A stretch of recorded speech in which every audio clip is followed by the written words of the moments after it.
Bismillah, Assalamualaikum warahmatullahi wabarakatuh. Alhamdulillahirabbil alamin, wassalatu wassalamu ala asyrafil anbiya'i wal mursalin wa ala alihi wa sahbihi ajma'in, amma ba'd. Perkenalkan, nama saya Nurul Muzahati dari mahasiswa program studi pendidikan agama Islam kelas 1D. Pada kesempatan kali ini saya akan menyampaikan rangkuman materi dari Akidah Islam bersama Bapak dosen Dr. Ahmad Alim LCMA. Baiklah, materi-materi yang akan saya sampaikan yaitu yang pertama ada akidah dan prinsip dasar Islam, syahadatain. Yang kedua ada Islam sebagai agama wahyu. Yang ketiga perkara yang membatalkan dan merusak akidah. Yang keempat izzatul Islam wal muslimin. Yang kelima wasatiyah dalam akidah. Yang keenam aliran pemikiran dalam akidah. Yang ketujuh liberalisme akidah dan syariah. Yang kedelapan mengikuti dan meneladani Rasulullah SAW. Yang kesembilan wala dan bara. Yang kesepuluh mewaspadai aliran sesat. Yang ke-11 hari kiamat dan kehidupan akhirat. Dan yang terakhir integrasi akidah dan dakwah. Nah, baiklah, kita beranjak ke materi yang pertama yaitu akidah dan prinsip dasar Islam atau syahadatain. Nah, yang pertama itu di sini ada pengertian akidah. Secara etimologi, akidah berasal dari kata aqadah yang berarti ikatan yang kuat, menunjukkan keyakinan yang tidak mudah goyah. Terus, secara terminologi, akidah adalah keyakinan dasar seorang muslim yang bersumber dari Al-Quran dan Sunnah serta diyakini tanpa keraguan. Nah, yang kedua ada kedudukan akidah dalam Islam. Fondasi ajaran. Akidah menjadi dasar seluruh ibadah dan amal perbuatan. Benar atau rusaknya akidah ditentukan oleh kualitas keimanan seseorang. Nah, akidah yang benar melahirkan sikap dan perilaku yang baik. Nah, yang ketiga ada syahadat sebagai prinsip dasar Islam. Pernyataan iman yaitu syahadat merupakan pengakuan resmi keislaman seseorang. Nah, pintu masuknya Islam yaitu harus syahadat. Nah, jadi awal diterimanya seorang dalam Islam yaitu bersyahadat. Nah, yang keempat ada makna syahadat. Yang pertama ada tauhid uluhiyah, yaitu menetapkan Allah sebagai satu-satunya Tuhan yang disembah. Terus yang kedua ada penolakan syirik, penolakan segala bentuk penyekutuan terhadap Allah.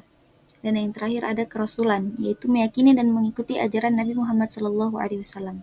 Nah, di sini yang kelima ada dalil Al-Quran.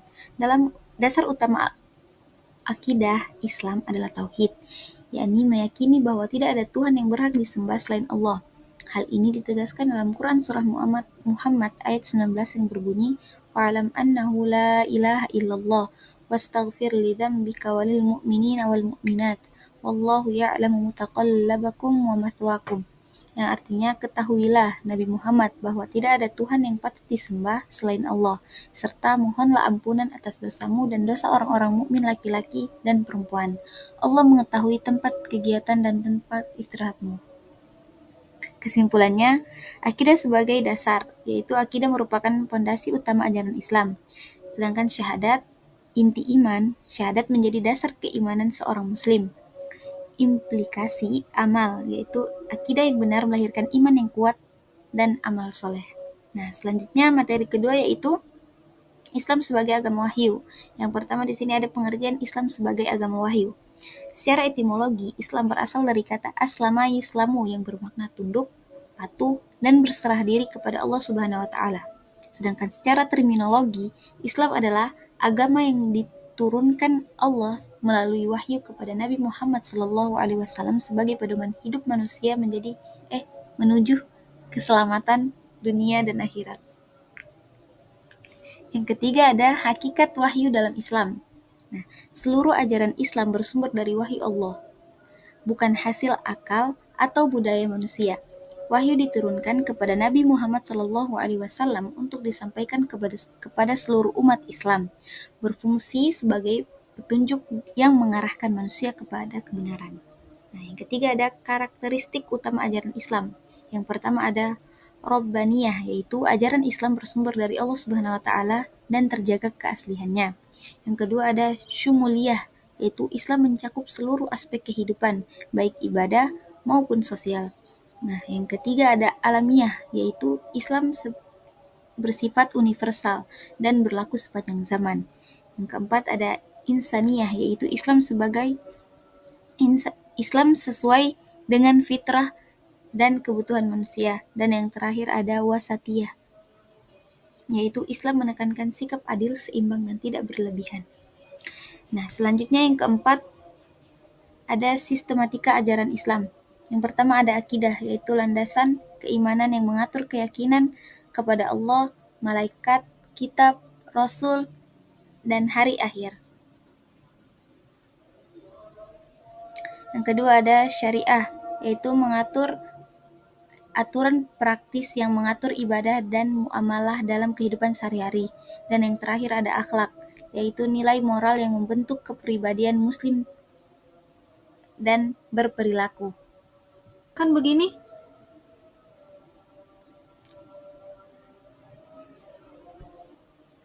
Yang kelima ada dalil Al-Quran, menunjukkan kesempurnaan ajaran Islam sebagai agama yang diridhoi oleh Allah Subhanahu wa taala.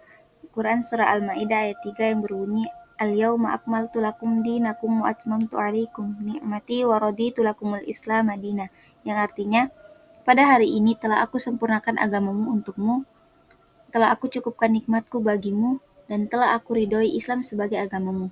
Nah, kesimpulannya di sini Islam merupakan agama wahyu yang bersumber langsung dari Allah Subhanahu wa taala.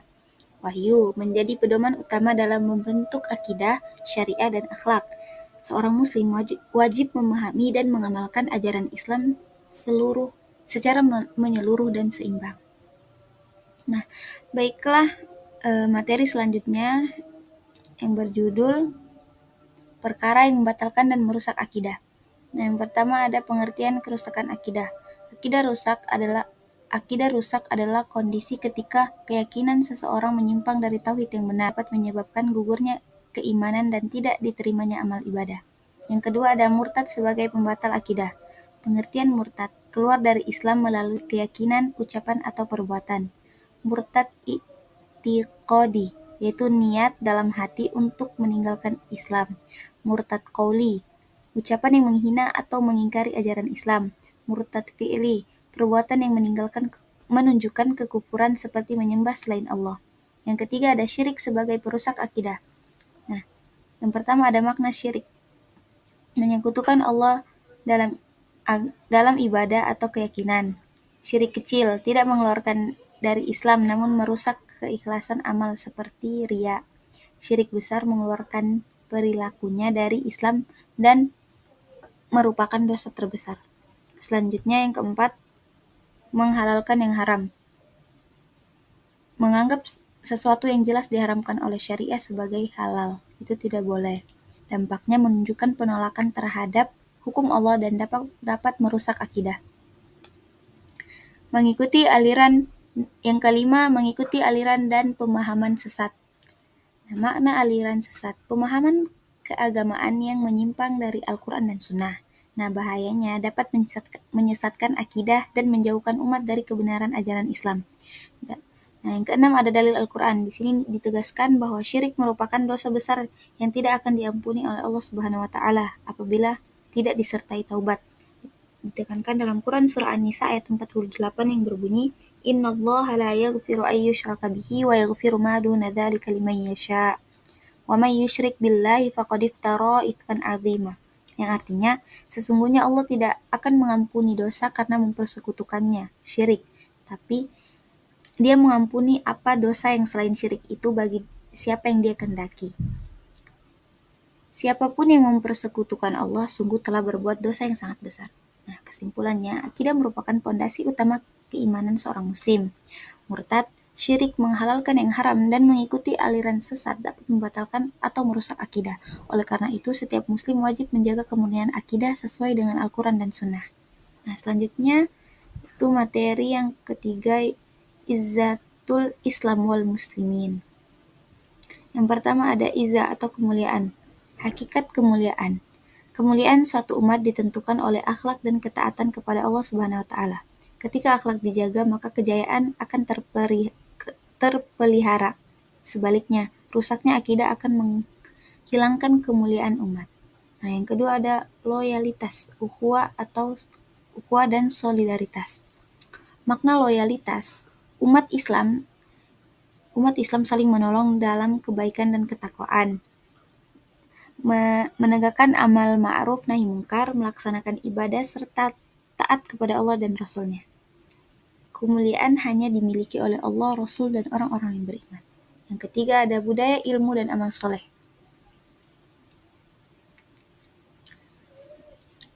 Peran ilmu membimbing umat Islam kepada kebenaran wahyu dan jalan Allah yang lurus. Umat yang berilmu akan lebih kuat dalam iman dan lebih terarah dalam perjuangan. Izzah tidak diraih melalui kekuasaan semata, tetapi melalui amal soleh dan perkataan yang baik. Amal soleh menjadi sebab diangkatnya derajat seorang mukmin di sisi Allah Subhanahu wa taala. Selanjutnya, yang keempat ada berjuang di jalan Allah. Hakikat berjuang. Pertolongan Allah akan datang kepada orang-orang yang beriman menegakkan kebenaran. Kemenangan sejati tidak selalu bersifat materi, tetapi berupa ketenangan dan pertolongan Allah. Nah, yang kelima ada manhaj nubuah, menjamin kemenangan. Allah telah menetapkan kemenangan bagi Rasul dan orang-orang yang mengikuti jalan kenabian. Kemenangan bersumber dari kekuatan iman dan keteguhan di atas kebenaran. Yang keenam ada dakwah. Nah, tujuan dakwah mengeluarkan manusia dari kegelapan menuju cahaya iman. Peran Al-Quran. Al-Quran menjadi pedoman utama dalam mengarahkan umat menuju jalan Allah yang maha mulia. Nah, kesimpulannya, Izzah Islam wal muslimin terwujud melalui iman, amal soleh, ilmu, perjuangan, dan dakwah. Kemuliaan sejati hanya dapat diraih dengan berpegang teguh pada ajaran Islam secara konsisten. Nah, materi selanjutnya yaitu wasatiyah dalam akidah. Yang pertama ada pengantar wasatiyah. Wasatiyah adalah prinsip keseimbangan dalam akidah. Tujuannya untuk menjaga umat dari sikap berlebihan, ifrat, atau meremehkan agama. Hal ini dijelaskan dalam Quran surah Al-Baqarah ayat 143 yang berbunyi, وَكَذَلِكَ جَعَلْنَاكُمْ أُمَّةً وَسَطًا لِتَكُونُوا شُهَدَاءَ عَلَى النَّاسِ وَيَكُونَ الرَّسُولُ عَلَيْكُمْ شَهِيدًا. Yang artinya demikian pula kami telah menjadikan kamu umat Islam, umat pertengahan, agar kamu menjadi saksi bahwa perbuatan manusia dan agar Rasul Nabi Muhammad menjadi saksi atas perbuatan kamu. Yang kedua ada definisi wasatiyah. Secara etimologi, wasat berarti tengah, adil, dan terbaik. Sedangkan secara terminologi, sikap beragama yang lurus, seimbang, dan proporsional. Yang ketiga ada prinsip wasatiyah. Yang pertama ada tawasud, tengah, yaitu bersikap adil dan tidak ekstrim. Yang kedua ada tawazun, seimbang, yaitu menyeimbangkan antara akidah, ibadah, dan akhlak. Yang ketiga ada islahiyah, perbaikan, yaitu mendorong perubahan ke arah lebih baik tanpa merusak syariat. Dan yang terakhir ada aulawiyah, prioritas, yaitu mendahulukan yang paling penting. Nah, selanjutnya yang keempat ada karakteristik orang yang memegang wasatiyah. Berorientasi pada perbaikan dan kemaslahatan umat, teguh dalam akidah tanpa kaku dan ekstrim, terbuka terhadap perbedaan tetapi tetap menjaga prinsip syariat. Yang kelima ada manfaat menerapkan wasatiyah, menjadi umat yang adil dan tidak mudah terpecah belah, menjaga kemurnian akidah sekaligus toleransi sosial, menjadi teladan moderasi dan keseimbangan bagi masyarakat. Nah, kesimpulannya, keimanan dan ketakwaan yang seimbang adalah kunci untuk meraih izzah Islam wal muslimin melalui penerapan wasatiyah. Kesimpulannya, keimanan dan ketakwaan yang seimbang adalah kunci untuk meraih izzah Islam wal muslimin melalui penerapan wasatiyah. Nah, materi selanjutnya berjudul aliran pemikiran dalam akidah. Yang pertama ada pengertian. Aliran pemikiran dalam akidah adalah berbagai cara memahami iman. Nah, perbedaan muncul karena perbedaan memahami dalil Al-Quran dan Sunnah. Tidak semua perbedaan berarti kesesatan. Yang kedua, aliran induk akidah. Aliran induk adalah aliran utama dalam sejarah Islam, mempengaruhi pemikiran keagamaan umat, menjadi dasar munculnya perbedaan pandangan akidah. Yang ketiga ada Ahlus Sunnah wal Jamaah, yaitu berpegang pada Al-Quran, Sunnah, Ijma, dan pemahaman sahabat. Menempuh jalan tengah atau wasatiyah, menjaga keseimbangan antara akal dan wahyu. Dan yang keempat ada aliran-aliran pemikiran. Aliran-aliran pemikiran lain. Yang pertama ada Syiah, yang kedua ada Khawarij, yang ketiga ada Murji'ah, yang keempat ada Jabariyah, yang kelima ada Qadariyah, dan yang terakhir ada Musyabbihat. Yang keempat ada dalil Al-Quran yang berbunyi wa anna hadza sirati mustaqiman fattabi'u wa la tattabi'us subula fatafarraqu bikum an sabilihi dzalikum wasaqum bihi la'allakum tattaqun. Yang artinya, sungguh inilah jalanku yang lurus, maka ikutilah. Jangan kamu ikuti jalan-jalan yang lain, sehingga mencerai-beraikanmu dari jalannya. Demikian itu, dia perintahkan kepadamu agar kamu bertakwa. Kesimpulannya, beragam aliran pemikiran dalam akidah muncul akibat perbedaan pemahaman terhadap dalil.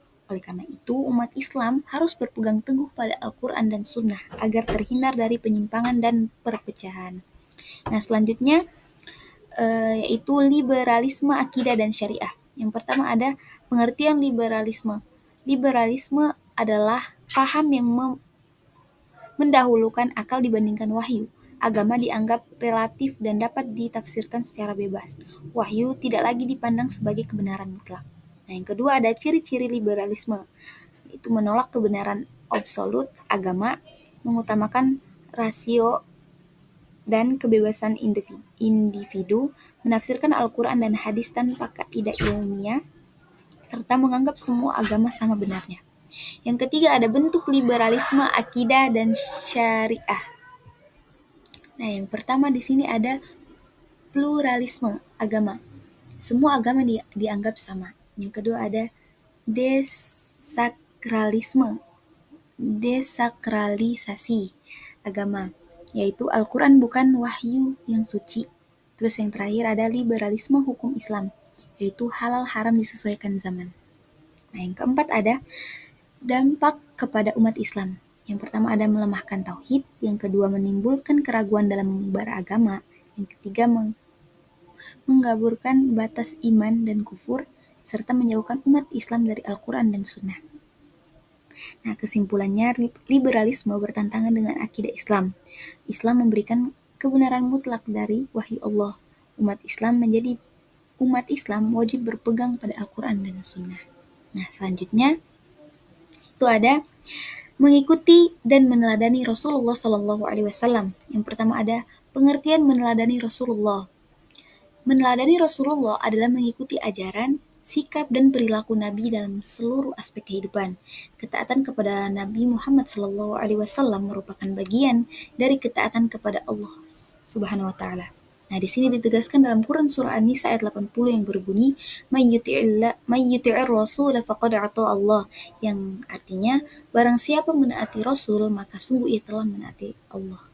Nah, yang kedua ada bentuk ketaatan kepada Rasulullah. Yang pertama ada taat terhadap risalah dan ajaran Nabi, yang kedua tidak menolak atau mengingkari sunnah Nabi, dan yang ketiga menjadikan sunnah sebagai pedoman hidup. Yang ketiga ada implementasi meneladani Rasulullah. Yang pertama ada mencontohi ibadah Nabi dalam sholat, puasa, dan amal soleh. Yang kedua ada mengikuti akhlak Nabi, seperti jujur, amanah, sabar, dan santun. Yang ketiga ada menjauhi segala larangan yang ditinggalkan oleh Rasulullah SAW. Dan yang terakhir ada mengamalkan sunnah dalam kehidupan sehari-hari. Yang keempat yaitu cinta kepada Rasulullah. Mencintai Rasulullah SAW harus melebihi diri sendiri. Nah, cinta diwujudkan melalui ketaatan dan pembelaan terhadap sunnah. Bukti cinta kepada Nabi adalah konsisten dalam mengikuti ajarannya. Nah, selanjutnya itu kesimpulan. Meneladani Rasulullah adalah kewajiban setiap muslim. Ketaatan kepada Nabi merupakan jalan keselamatan dunia dan akhirat. Dan sunnah Rasulullah menjadi penuntun dalam menjaga akidah dan akhlak. Mengikuti dan meneladani Rasulullah SAW adalah ketaatan dan prinsip dalam akidah dan kehidupan seorang muslim. Nah, selanjutnya ada wala dan bara. Yang pertama ada pengertian wala dan bara. Yang pertama, wala, yaitu loyalitas, kecintaan dan ukhuwah karena Allah, serta mendukung dan membela sesama muslim dalam kebaikan. Yang kedua ada bara, yaitu makna syirik, menyekutukan Allah dalam ibadah atau keyakinan. Syirik kecil tidak mengeluarkan tidak mengeluarkannya dari Islam, namun merusak keikhlasan amal seperti riya. Syirik besar mengeluarkan perilakunya dari Islam dan merupakan dosa besar. Nah, yang kedua ada kedudukan wala dan bara. Yang pertama ada tanda kesempurnaan iman, yang kedua mengkokohkan izzatul Islam wal muslimin, dan yang terakhir memperkuat persatuan dan barisan dakwah. Nah, yang ketiga ada contoh sikap wala, yaitu yang pertama saling menolong, harta, tenaga, dan doa. Yang kedua, saling menasehati dalam kebaikan. Yang ketiga, menghormati dan menghargai perasaan. Yang keempat, menjaga ukhuwah dan silaturahmi, serta mendoakan sesama muslim. Selanjutnya yang keempat, contoh sikap bara. Yang pertama, tidak tasyabbuh, yaitu ikut-ikutan kebiasaan yang bertentangan dengan Islam. Yang kedua, menjauhi kesyirikan dan kemaksiatan. Yang ketiga, tidak mendukung kebatilan. Dan yang terakhir, tegas terhadap hal yang merusak akidah. Nah, kesimpulannya, wala dan bara adalah bagian dari akidah Islam. Dia mengajarkan keseimbangan antara cinta dan ketegasan, serta membentuk muslim yang kuat iman dan jelas prinsip. Penting diterapkan dalam kehidupan sehari-hari. Nah, selanjutnya, yaitu mewaspadai aliran sesat. Nah, pertama ada pengertian aliran sesat. Aliran sesat adalah paham yang menyimpang dari ajaran Islam. Nah, bertentangan dengan Al-Quran, Sunnah, dan ijma ulama. Nah, ia mengubah pokok-pokok akidah dan ibadah. Yang kedua, penyebab munculnya aliran sesat. Yang pertama, pemahaman dalil tanpa dasar ilmu. Yang kedua, mengutamakan akal dan hawa nafsu. Yang ketiga, mengikuti tokoh tanpa dalil syar'i, dan yang terakhir kurangnya pemahaman akidah yang benar. Yang ketiga ada kriteria aliran sesat. Mengingkari rukun iman, serta mengaku menerima wahyu setelah Al-Quran. Selanjutnya mengingkari Al-Quran dan hadis, menafsirkan Al-Quran tanpa kaidah ilmu, dan yang terakhir mengaku ada nabi setelah Nabi Muhammad SAW. Yang keempat ada dampak aliran sesat. Yang pertama ada merusak akidah umat Islam, yang kedua menimbulkan perpecahan dan konflik, yang ketiga menyesatkan masyarakat awam, dan yang terakhir menjauhkan umat Islam dari ajaran Islam yang benar. Yang kelima ada dalil Al-Quran yang berbunyi wa anna hadza sirati mustaqiman fattabi'uh wa la tattabi'us subula fatafarraqu bikum an sabilih dzalikum wasaqum bihi la'allakum tattaqun, yang artinya sungguh inilah jalanku yang lurus, maka ikutilah, jangan kamu ikuti jalan-jalan yang lain sehingga mencerai-beraikanmu dari jalannya. Demikian itu dia perintahkan kepadamu agar kamu bertakwa. Nah, kesimpulannya umat Islam wajib waspada terhadap aliran sesat dan berpegang teguh pada Al-Quran dan Sunnah agar tetap berada di jalan yang lurus. Selanjutnya yaitu hari kiamat dan kehidupan akhirat. Yang pertama ada pengertian hari kiamat. Hari kiamat adalah peristiwa berakhirnya kehidupan dunia dan dimulainya kehidupan akhirat. Pada hari tersebut seluruh manusia akan dibangkitkan dan dihisab, yaitu diminta pertanggungjawaban atas amal perbuatannya. Nah, yang kedua ada landasan iman kepada hari akhir. Yang pertama ada landasan nakli. Allah menegaskan kepastian hari kiamat sebagai janji yang benar. Disebutkan dalam Quran surah Al-Hajj ayat 7 yang berbunyi wa anna sa'ata atiyatul la raiba fiha wa anna allaha yab'atsu ma fil qubur. Artinya sesungguhnya kiamat itu pasti datang. Tidak ada keraguan padanya dan sungguh Allah akan membangkitkan siapapun yang ada dalam kubur. Sedangkan landasan akli atau logika dan sains, hukum termodinamika, alam semesta menuju kehancuran, energi matahari akan habis, fenomena geologi menunjukkan ketidakkekalan alam. Nah, yang ketiga ada tanda-tanda kiamat besar. Beberapa tanda besar Hari kiamat antara lain yang pertama, munculnya Dajjal dan Imam Mahdi, yang kedua turunnya Nabi Isa alaihissalam, yang ketiga keluarnya Ya'juj dan Ma'juj, yang keempat matahari terbit dari barat, yang kelima keluarnya binatang melata atau dabbah. Nah, yang keempat nama-nama hari akhir. Hari akhir memiliki beberapa sebutan dalam Al-Quran diantaranya. Yang pertama, Yaumul Qiyamah, yaitu hari kebangkitan. Yaumul Ba'ts, hari dibangkitkannya manusia. Yang ketiga Yaumul Hasroh, yaitu hari penyesalan. Yang keempat Yaumul Taghabun, hari ditampakkannya kerugian. Dan yang terakhir Yaumul Asir, yaitu hari yang sangat berat. Nah, kesimpulannya, hari kiamat adalah peristiwa yang pasti terjadi dan tidak dapat dihindari. Keimanan kepada hari akhir mendorong manusia untuk memperbaiki akhlak dan amal. Seorang muslim hendaknya mempersiapkan diri dengan iman, amal soleh, dan ketakwaan. Selanjutnya ada integrasi akidah dan dakwah. Pengertian akidah dan dakwah. Akidah ialah keyakinan yang tertanam kuat di dalam hati. Sedangkan dakwah yaitu ajakan kepada kebenaran dan kebaikan. Yang kedua ada urgensi integrasi akidah dan dakwah. Nah, dakwah tanpa akidah itu kosong maknanya. Kalau akidah tanpa dakwah tidak berkembang. Integrasi melahirkan dakwah yang kokoh. Nah, yang ketiga ada landasan Al-Quran dan Sunnah. Dakwah dimulai dari tauhid. Meneladani metode dakwah Rasulullah SAW ditegaskan dalam Quran surah An-Nahl ayat 125 yang berbunyi, "Ud'u ila sabili rabbika bil hikmati wal mau'izatil hasanati wajadilhum billati hiya ahsan." Yang artinya, serulah manusia ke jalan Tuhanmu dengan hikmah dan pengajaran yang baik serta debatlah mereka dengan cara yang lebih baik. Nah, yang keempat ada implementasi integrasi akidah dan dakwah. Dakwah berbasis keteladanan, menguatkan iman sebelum amal, menyesuaikan metode dengan kondisi mad'u. Nah, di sini terakhir itu ada kesimpulan. Akidah dan dakwah merupakan dua hal yang saling melengkapi dan tidak dapat dipisahkan. Integrasi keduanya akan melahirkan dakwah yang kuat, berkesinambungan, dan mampu membentuk umat yang beriman serta berakhlak mulia. Oleh karena itu, setiap muslim memiliki tanggung jawab untuk menjaga akidah sekaligus menyampaikannya melalui dakwah. Oke, mungkin cukup sekian apa yang bisa saya sampaikan. Kurang dan lebihnya saya mohon maaf. Syukron jazakumullah. Wassalamualaikum warahmatullahi wabarakatuh.